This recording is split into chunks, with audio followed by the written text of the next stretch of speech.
Dear Locked On Nation, Astros Nation, I have hoped against hope that we would be in position where we'd be talking about the Astros going to spring training. We have worked hard as a podcast to report the news of a baseball season being played. But what happened today was bad for our players and bad for our clubs. I want to assure our fans that our failure to reach an agreement was not due to lack of effort by Brett or Eric or either party. The players have come here for 9 days, worked hard, and tried to make a deal. I appreciate their effort. In other words, Bart Simpson cake, we tried. We'll talk about this and more on this edition of the Locked On Astros podcast.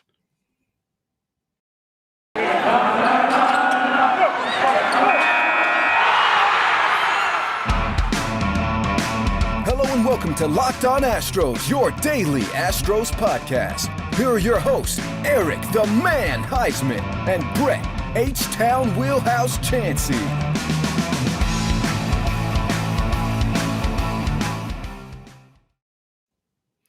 We are Locked On Houston Astros, and we hope that you join us for a daily Locked On Astros podcast. My name is Eric Huysman. You can find me on Twitter at Eric Talk Stros. Find the show at Locked On Astros, your team every day. Brett, where can I find you at? They can find me wallowing in my tears because I'm sad. No, sorry. They can find me at H-Town Wheelhouse on Twitter and Instagram at Astros411 on Twitter, Instagram, and Facebook. Always positive. Manfred in the owner's feeble attempt in 9 days is not going to keep me down. Always Stros. All right. Thank you for making the Locked On Astros podcast your first listen. While y'all could be watching the State of the Union address, some of you are watching this live. So thank you, Astros fans, for watching us on YouTube. If you haven't subscribed, go subscribe to us. It's easy. Just go YouTube, type in Locked On Astros, and hit the subscribe button. It's red. It says subscribe. And give us a like while you're there. And go on your way to work, on your way home from work, just listen to us on Apple, Spotify, Odyssey, wherever you listen to Locked On Astros podcast. Check us out. So, I know I kind of mocked Rob Manfred's letter, and I know the players kind of just mocked the fact that he was giggling. He seemed a little giddy about having to cancel the start of the season, but there's a lot of contradictions. Like when the whole lockout started, it was like, this is a defensive lockout to get the negotiations going. But then you wait 43 days before you even start talking. And then the really face-to-face talking doesn't even start until you set a deadline. And you're like, we're going to have a deadline of February 28th. If we do not have this deadline, then we will not have a season. Oh, the deadline's coming. What are we going to do, Rob? Let's give them another day. And let's lie and say that we're close to agreement. And let's float to the media. Oh, yeah, we're close to agreement. And the players came out today and said, no, I don't know where all this, hey, we're close to agreement was. But the players said, we've been in the same spot. We've been no closer to agreement. I think that we're getting closer. Tony Clark came out and said that the past week has been very beneficial. There's been a lot of talking, but they're still so far apart. What's going on, Rob? What the heck? Yeah, that is one of the things that the players said. Now, I will say this. When MLB came out and Bob Nightingale turning to Bob Knight, Knight, like the knight in shining armor, everybody thought Bob Nightingale was going to become everybody's hero without a cape because he was reporting all these positive things. We're moving in the right direction.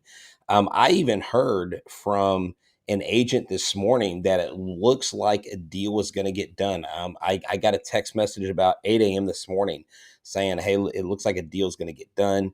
And that's all I can say right now. And I'm like, wow. And then I talked to some other sources that are typically closer to players than I am, and they all said some of the same things. And it was weird how it turned so quickly.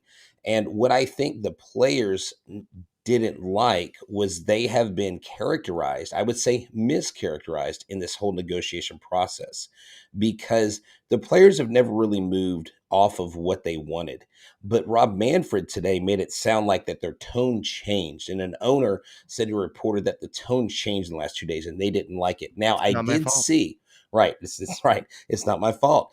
But here's the thing. I did see something mentioned, and I don't know who tweeted it out, but Max Scherzer, they said, was very bullish these last 2 days. Like his negotiating tactics were very to the point, and they really got the attention of everybody in the room. So, like the Mad Max you see on the mound, the guy that you've seen just do amazing things, rear back and throw 100 plus when he's already got 6 innings in the bank. He was that Mad Max on the mound. And, the players, Eric, I know a lot of people are blaming the players, but this CBA is what they're trying to do is not make it fair for them necessarily now, but make it fair for players and generations down the road. Okay. Right. And one of the things we'll get to later is the types of teams that are holding up this deal. But the players have never changed. It's the owners that have actually moved. And there's a lot of people that have this sentiment, like Mr. Riffle says, he remembers the 1994 strike, and he also said, fire Manfred. There's a lot of people that have this sentiment, and y'all got to understand why Rob Manfred was hired. Why was he hired, Eric? Why did the owners want Rob Manfred in their corner? Because he claims to be a negotiator. He claims to be a guy that gets the job done. And today he just seemed like he was up there, and he seemed like he had no answers. And he's just like, I didn't want to do this. I didn't want to cancel the season, but the players have given me no option.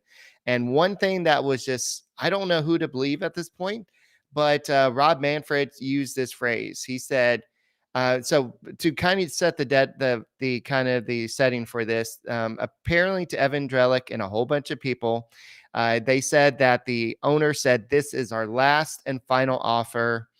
If you take it, or we're going to go and cancel the season. You have till 5 p.m., which was 4 p.m. Central Time. And then if you don't accept this, then we're done negotiating for right now. And so Manfred, during his speech, was basically like, we never said this. This was his quote. We never used the phrase last best offer with the union. Our negotiation is deadlocked. And he said, why would I use that? Because when you say this is the final offer, then that shuts the negotiation down. And that there's no way to go back and forth.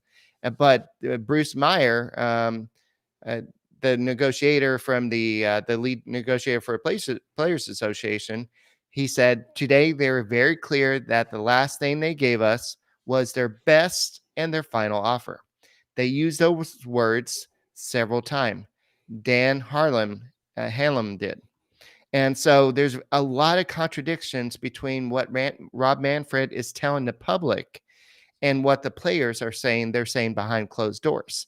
So I think what's going on is there's a PR issue. The owners are led by Rob Manfred. They're saying, hey, we're doing everything we can. It's these players. They don't want to play baseball, guys. I mean, we want to have a season, but these guys, they don't want to have a season. But we have people like Buster Olney who have heard since before this lockout even started. Buster Olney said that he heard a source that said, look, these owners are ready to sit a long time. Don't expect to play baseball until June 1st. And Yeah, exactly. this was Yeah. before the lockout even started. So Mr. Corona asked, I wonder if Jim Crane was in those meetings, but I follow this up with this statement or this question is what owners are holding up this deal? And the owners, Eric, that are holding up this deal are small market teams. Right. Now, something that Ben Verlander mentioned on Twitter is don't let the name small market fool you. They still are making money. And even though Rob Manfred mentioned the COVID shortened year, he mentioned how we've lost baseball. This is the third season in a row. Professional baseball has not had a season with a full 162 games. That is bad. And if baseball thinks that they can weather the storm like they did in 94 and wait 5 years, they weren't in this. Think about the economic climate we're in. gas prices are climbing, inflation is climbing. There is a jobs market that is, it's kind of okay right now. The only jobs that are really being found are the ones that aren't super high paying, and the ones that are super high paying, they don't have enough people to fill. So we've got this economic background that we didn't have in the mid 90s. So I think it's a bigger issue. You're going to alienate fans. And I've heard from at least 5 people today that I work with, lifelong baseball fans, that say if they do not start by sometime mid April, I am going to walk away. I'm done with baseball. And I'm like, well, I don't think they're going to start in April. But Well, I just, I'm like, I don't know. May, what's it going to be? 135 games? Is it going to be 140 games? Is there going to be an asterisk? But there are some other things we need to get to down at the end of this show. There's some things that the owners were wanting here too, some rule changes that they're wanting for 2023, not necessarily this year. yeah. So I wouldn't bet on the season starting on March 31st anymore. So that's definitely out. So let's talk about betonline.ag. Sorry, Yes. BetOnline. Yeah. So, football might be right. Gosh, actually, by the time baseball starts, football will be right around the corner. That's what's insane. This whole thing, they don't understand. They mess everything up. But let me tell you what's not messed up is betonline.net. They have the best props, the best odds. They will let you know where the next fired head coach will land. It's the number one spot for all your sports betting needs. BetOnline remains the best spot for all sports scores, podcast, and news for the season. It's not just basketball that you can find. Hockey, boxing, UFC, odds right to just about any coverage of any sport you want. So head to the website today and use your mobile device and learn more about the trends in action. Bet online, where the game starts. All right. So it sounds like the owners are kind of betting on maybe playing shorter amount of games. But you know what is starting pretty soon? Minor league spring training. And if you want to keep That's up right. with all the prospects, why don't you check out Lindsay Crosby over at the Locked On Prospects? And I know that you want to make the Locked On Astros your first listen every day, but why don't you make the Locked On MLB prospects, your second listen. I know that he does 5 shows a week. He talks about all the different farm systems. He talks about all the top prospects out there. If you're a fantasy baseball, you want to know the top prospects to go draft, go listen to the podcast. It's free and available wherever you get your podcasts. The Locked On MLB podcast. Go check it out. So here's my question. Now I'm supposed to be in this like fantasy baseball league. They like literally recruited me because I'm the co-host of Locked On Astros. I don't know that equals success necessarily.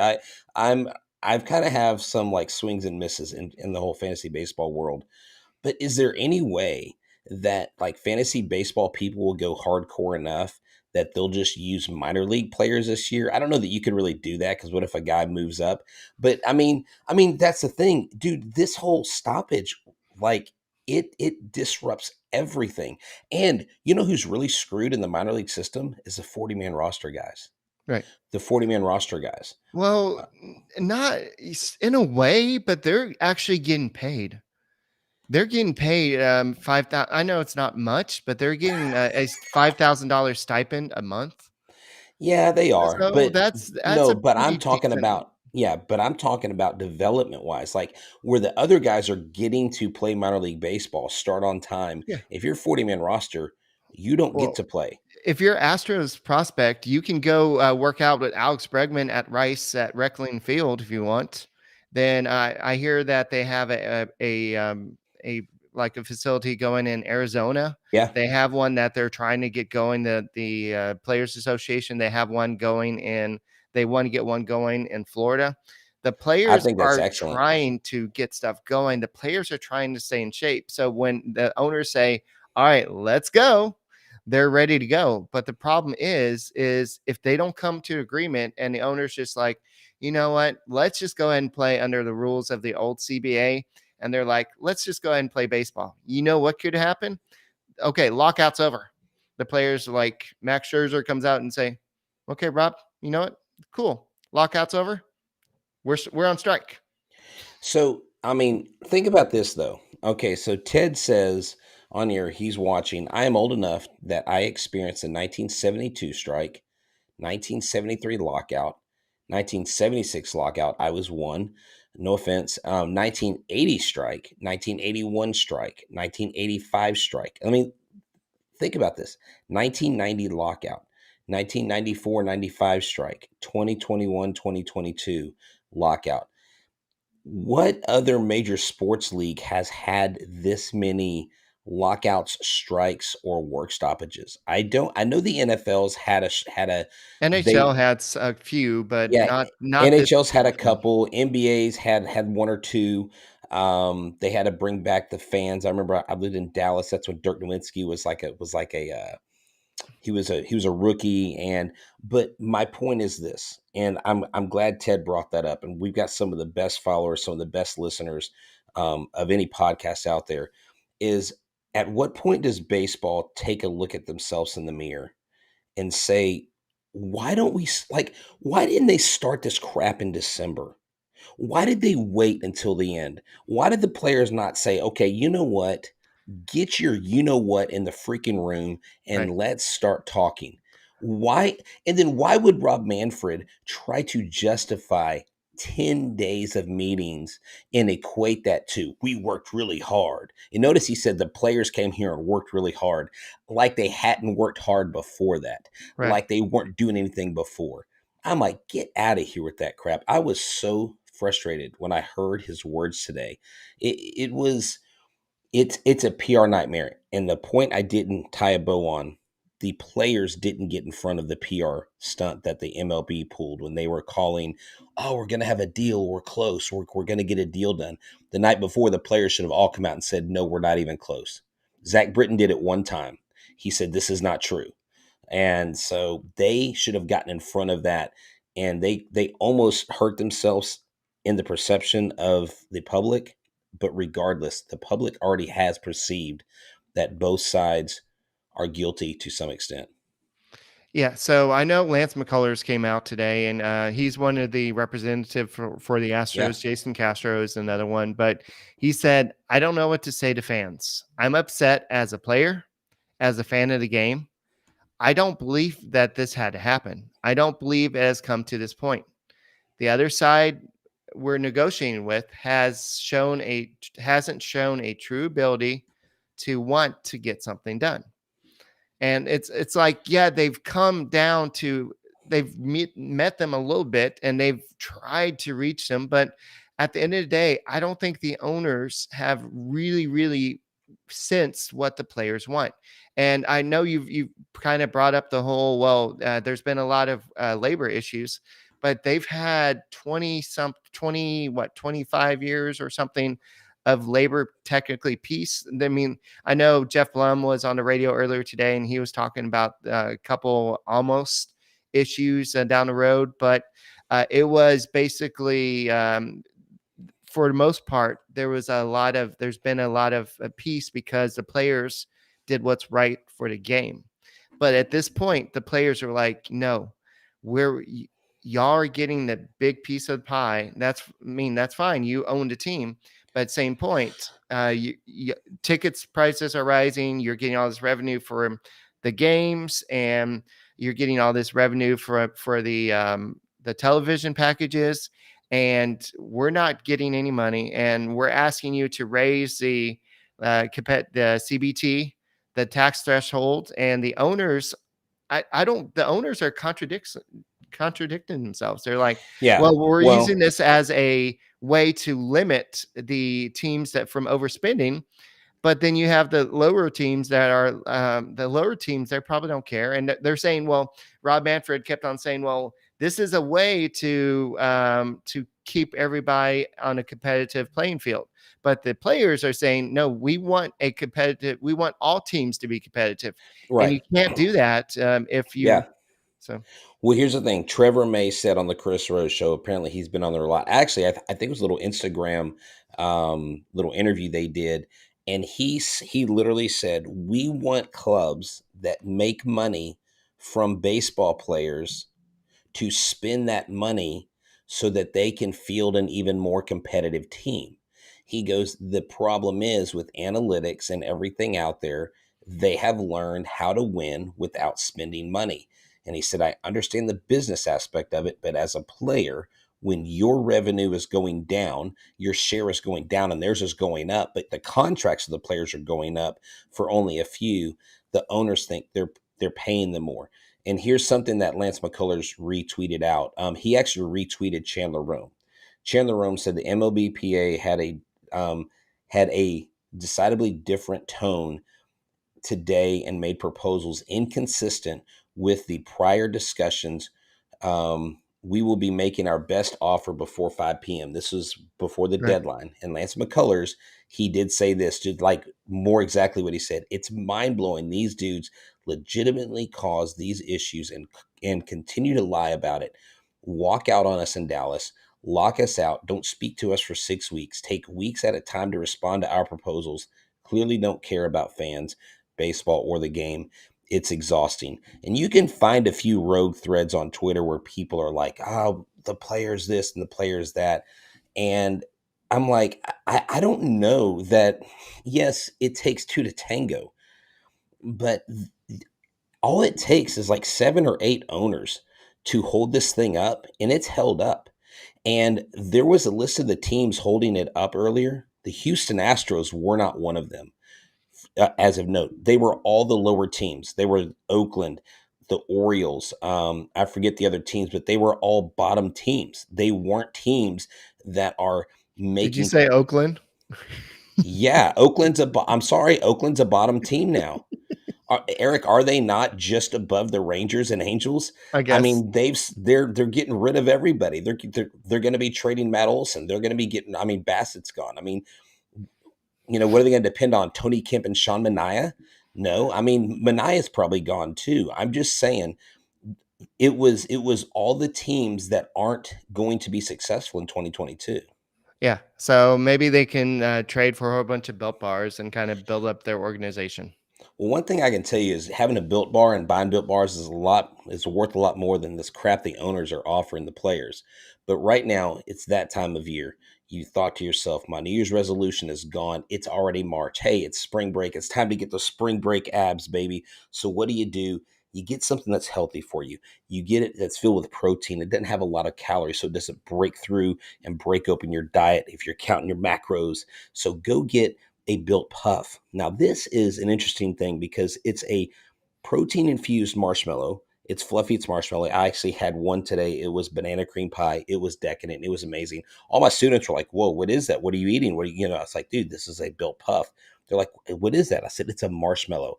I said, it's packed with protein. They're like, that sounds gross. And I said, actually, it's good. And they were like, man, I'm going to have to order one of those. You look like you're really enjoying that Built Bar. So I told them, look, it has 130 calories, 4 grams of sugar, 4 grams of net carbs, and only 17 grams of protein. Compare that to any candy bar. You'll be embarrassed to look at the stats on the back of a candy bar. But also Built Bars, they have mint brownie, coconut almond, also white chocolate cookies and cream. They're so delicious at Built Bar. You can taste any flavor you want. They're delicious and be a part of any meal, any time of the day. So go to built.com. Use a promo code LOCKED15. That's LOCKED15 for 15% off your order. Use a promo code LOCK15 for 50% off at built.com. Unfortunately, it appears that Rob Manfred went to rockauto.com and he was able to get to the ballpark today for the meeting. So talk to us about rockauto.com. So for the ever-increasing makes and models, it's now impossible to go to your local chain and auto parts store to stock all the parts you need. Why endure the seemingly just arduous task of having the guy look through one catalog on his computer and 1 or 2 brands of parts, and then he's going to upcharge you for what? Because you're not a mechanic?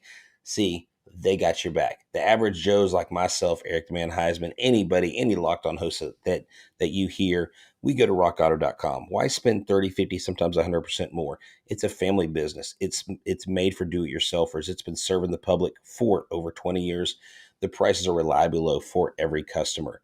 So what I need you to do is I need you to go to rockauto.com, check out their easy-to-use website, look for your auto part solution today. The make, the model, whatever car part you're looking for, whether it's tail lamps, brakes, brake pads, whatever you need, go there. All the parts available for your car or truck. And when you go there, when you exit the website when you're checking out, write Locked On in their How Did You Hear About Us box so that they know that we sent you. Amazing selection, reliably low prices, all the parts your car will ever need. RockAuto.com. Rob Manfred and MLB owners have canceled the start of the season.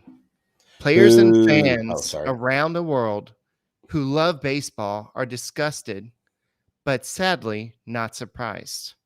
From the beginning of these negotiations, players' objectives have been consistent: to promote competition, provide fair compensation for young players, and to uphold integrity of our market system. Against the backdrop of growing revenues and record profits, we are seeking nothing more than a fair agreement. What Rob Manfred characterized as a defensive lockout is, in fact, the culmination of a decades long attempt by owners to break our players' fraternity. As in the past, this effort will fail. We are united and committed to negotiating a fair deal that will improve the sport for our players, fans, and everyone who loves our game. This was a statement that was put out by the MLB Players Association before Tony Clark and Max Scherzer and a couple others came out and did a little news conference themselves. And one thing I want to kind of read from Tony Clark is he said, "Today is a sad day. As a former player, as a fan, for our game, today is a sad day. We are seeking improvements to our CBA because significant improvements are needed. A lockout is the ultimate economic weapon, and Rob Manfred is using that against us." Yeah, he also did say this. He said the game has suffered damage for a while now. The game has changed. The game has been manipulated. Players have been commoditized in a way that's really hard to explain in the grand scheme. And of course, you have Rob Manfred on the other side saying, well, the concerns of our fans are the very top of our consideration list. Yeah. No, they're not. That is a bunch of hogwash. And that is where, but let me tell you something. What is amazing about this story, Eric, is the owners, they won't say it out loud, but what you do in negotiations, if you have a group on the other side, and I've never been in like a union or anything because we live in Texas. We don't really have, we don't really have teachers unions. We don't have unions, but you try to get the other side divided. And if you can break the other side down and you can ununify them, you can divide them, then you can have a greater handle on the negotiating process. And what they've done is they've emboldened the players union. They've made them stronger. And that's not going to bode well because these players may be willing to go to court and try to decide what they're going to do to get out of a strike before they're willing to step on a baseball field and break what they want from the owners. Okay, it is officially official. If you go to MLB.com, go Okay. to schedule, Okay. you will see that there's no longer a series versus the Phillies or the Yankees. It has been officially removed from the website. So Rob Manfred has robbed us of the first two series of the season already. Really? Oh, now on MLB.com or on Astros.com. On Astros.com. Okay, let me look. Yeah. So the first season series that we're gonna play, I believe, is gonna be April 22nd against the Angels. Sorry, not April 22nd, April 7th, which is a Thursday.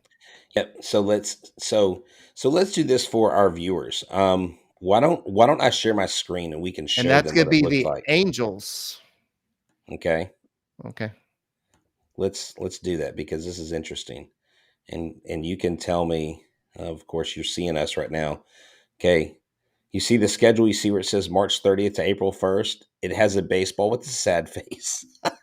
There are no That's games what yours scheduled says? for these. Yes, it has a sad face. There are no games scheduled for the dates selected. April 2nd through the 4th, no games scheduled for the dates selected. 5th through the 7th, there are no games scheduled for this date. Oh, look, April 7th, all of a sudden, games appear. Yeah. So they haven't fully gotten rid of those. So let me show you what I'm seeing. Okay, so this is what I'm seeing. So I'm seeing that the schedule does start on here. Okay. Yeah, So well, yes, but yeah, literally it's showing on MLB. And for those of y'all listening, we're sorry we showed something y'all can't see, but it's interesting to see that they put a baseball sad face emoji on there. And I'm like, no, it should say we canceled these games. It didn't say not scheduled. Yeah, they you were can thank scheduled, you Rob Manfred. idiots. That's Yeah. Yeah, yeah, what it Rob should be. Manfred. I'm sorry. I just like, someone asked earlier, I can't remember who said it. Someone said, "Do you think when baseball returns that the fans will boo the players just in general, or they'll boo to start the games?" I know if like an owner makes an appearance, they may boo him. Of course, if I see Mr. Crane, I don't think he's one of the owners holding this up. So I'm gonna be like, "Hey, Mr. Crane, good job getting it done." Like I'm gonna totally pat his back, I guess. But Um, I don't think he's one of the we owners don't holding out, Eric. we don't know what we don't know that it's not like it's not like the Hall of Fame ballot where they came out and said, "Well, Jim Crane is No, holding up." well, I'll find it. No, it is being reported by some people that it's small market teams that are holding this up. Okay. Um, I'll I'll DM Ben Verlander tonight or someone or some other people, see if I can find a confirmation on the teams. But I know the Orioles was one of them. And I want to stick it to them because I keep hearing rumors about Carlos Correa signing with them. It just makes me sick.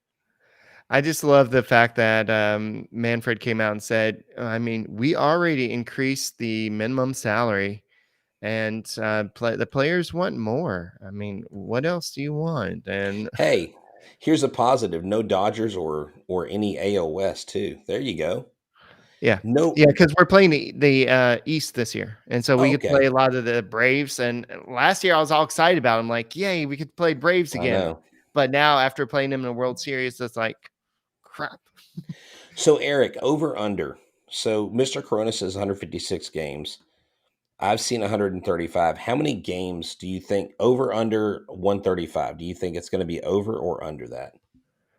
Uh, I know that the players have gone back to New York, and Rob Manfred's like, I guess they're leaving, so I guess we're not negotiating anymore. So the soonest that they can meet again face to face is probably Thursday. So I would say it's probably gonna be I don't think they're close to anything. So I would say if we get 140 games this season, I'll be thankful for that. But here's the deal. Rob Manfred came out today and said, well, for any missed games, the players will not be paid. Yeah, And that's 2 weeks. And if this extends, that's more games they're not getting paid. So they're trying to apply pressure by using that tactic, I believe, right? right, but Bruce Meyer came out today and said that we will be asking for compensation and or to have those canceled games rescheduled because you can't lock us out and not pay us because it's not our fault that you're locking us out. Like you're choosing this. Like this is your choice. Right. You've done this to Now, if baseball. we're on strike, that's a different thing. We are choosing to be on strike, but you are Right. locking us out. So that's what they're saying. So they're actually saying that. So the Astros will not play a home game until they play. I mean, according if they somehow start the season on April 7th, the home opener would be on Jackie Robinson Day on April 15th. Okay. So mid-month. That Well, sucks. it does. Thank you, Rob Manfred. But in the meantime, we can keep up with the Sugarland Skeeters. They start games, I believe, like on the 20th. Mhm. Like they start like full squad games on the 20th. And then I believe we're about 32, 33 days from the first Skeeters game and about 40 days from their home opener. Right. So yeah, and Mr. Corona keeps talking about the Rocket season ending. Yes, the Rocket season ends April They'll be in the 10th. playoffs, right? Yeah, no. Yeah, if there's like an NIT They for have to the go on NBA. an extreme winning streak and win every game and then they can make it in. What did I say? Did I say Skeeters? I must have said Skeeters. It said Space Cowboys, you mean? Yeah, I'm like wearing the Space Cowboy hat. Every once in a while, I guess I have a 40 slip. Maybe I did say the Skeeters. In other news, Derek Jeter has stepped down Oh, as yeah. CEO of the Marlins, Is and there a reason? Like, I haven't seen any reasons why. Have you? it hasn't been official, but the rumor is that he wasn't him and the owners were not seeing eye to eye on spending. So that like right when after the lockout was supposed to end, he wanted to go out and make this team a winner. Mm. But the Marlins organization's like, look, we don't draw fans. People live in Miami to go to beach. They don't come to watch baseball, and we're just here to chill, man. Yeah, And they're like, Jeter's like, no, I'm a winning. I came from the Yankees. Don't you know the Yankees win? I was the Gold Glove shortstop, and I won World Series, man. but I come here to win, and so, but I really think that that he was like he was not happy with the way that the Marlins were going to go, so he was like, you know what, Eh, I'm out. well, and in the Marlins' defense, don't they have a couple World Series under their belts? I Yeah, mean, haven't they won? I mean, they won in they won 2003 it and with Moneyball, basically. they won in 1997 and then 2003. Well, basically what they do is they had a team and then they destroyed the team and then came back 2003 and they beat the Yankees of all teams. You know, I mean, so they had marginal success when they really first came into the league. They were kind of like the Jaguars and the Panthers were when they first came in the NFL, how they were real successful, make it to the make it to their conference championship game or go in the Super Bowl. They had a lot of success early on, and so at the end of the day, that has to be where Jeter probably wants to be more of the principled owner, where he's really part of that ownership group and like making those decisions. And it doesn't sound like they were willing to give him that kind of leash. If it was me and it was my corporation, dude, Derek Jeter, you're number two, you're the captain, you won world titles, you were a Yankee here. You just tell us what you want to do with the money and we'll do it. Like I would let him take over. I mean, give him a trial run, let him have more power. If he fails, he fails. What are you going to lose? You're the Marlins. It's not like you've had any success lately, and it's not 2003 last time I looked. Yeah, so just to kind of, I think I touched on it earlier, but just kind of touch on it one more time, close out the show. Yeah. That before on Monday night, the MLB kind of leaked to the press that that there's momentum to a new deal, and then Rob Manfred came out. I think that you mentioned it with McCullers, just kind of saying that talking about the players has momentum, their attitude has changed. I just think that today the whole speech was just a PR move, just saying it wasn't me. It was a Caught me big on the it was a counter. big It yeah. wasn't me. It, Caught me. well, I don't know about all that, but it was a big look. We Yeah. tried. We Here's talked. your We cake, had Bart long Simpson. meetings. We Yeah. tried. 10 days. 10 days. No, Rob, that's not acceptable. And Lance McCullers is calling him out. I mean, all these players, go look at Dustin Garneau's Twitter feed. Go look at his tweets. Go look at Tyler Matzik. Go look at these guys that are just, I mean, the hits keep coming. I love And I love it. Tyler Maxick's tweet last night. He said, "Well, maybe they should put runners at second base to finish this negotiation." And Uh, apparently they didn't. yeah. Oh, So and something we didn't get to, and we don't have to because we need to wrap it up, is like the owners were wanting to change rules. They wanted a pitch clock. They wanted to ban the shift. They wanted all kinds of. They wanted like 3 or 4 major moves to come by 2023. I don't know that those are big sticking points, no, it's but all about the Manfred, money. yeah, Yeah. Manfred is still changing baseball. I don't know a single person in my life that likes Rob Manfred. I don't even know that Rob Manfred likes Rob Manfred right now. But with that, we'll just keep rolling, Eric. We'll continue to have guests. We'll continue to maybe talk about Astros teams that passed. We will be updating y'all on everything spring training for the Houston Astros. We'll stay on top of that. Maybe we can bring Jimmy back from Astros Future, stuff like that. Just keep rolling through. I mean, even though they're locked Yeah. out, we're locked on, right? We don't know when the next negotiation is, Dorothy. There's been no word about it, and nobody knows. And everybody's got to travel back to New York. I think Rob Manfred says that everybody needs a mental break to kind of reflect and say, "Oh crap, what's next?" But you know what's next for you? Go and make the Locked On Astros podcast your first listen. And while you're at it, make the Locked On MLB your second listen or third listen because you're doing Locked On MLB as your second listen. But solely over there, he's probably just as irate as we are about this because he loves baseball. He loves the Seattle Mariners. He loves all of baseball. So go check him out at the Locked On MLB podcast. They call him the encyclopedia of baseball because he remembers every pitch of every game. Go check them out solely at the Locked On MLB podcast and check us out. Go make sure you subscribe to us if you haven't already. And we'll be back again with another Locked On Astros podcast. Go Stros. And we still love baseball. And hopefully we have baseball soon. But not you, Rob. We don't like you. Alrighty. You can find him at H-Town Wheelhouse. You can find me at Eric Talk Stros. And we are the Locked On Astros podcast.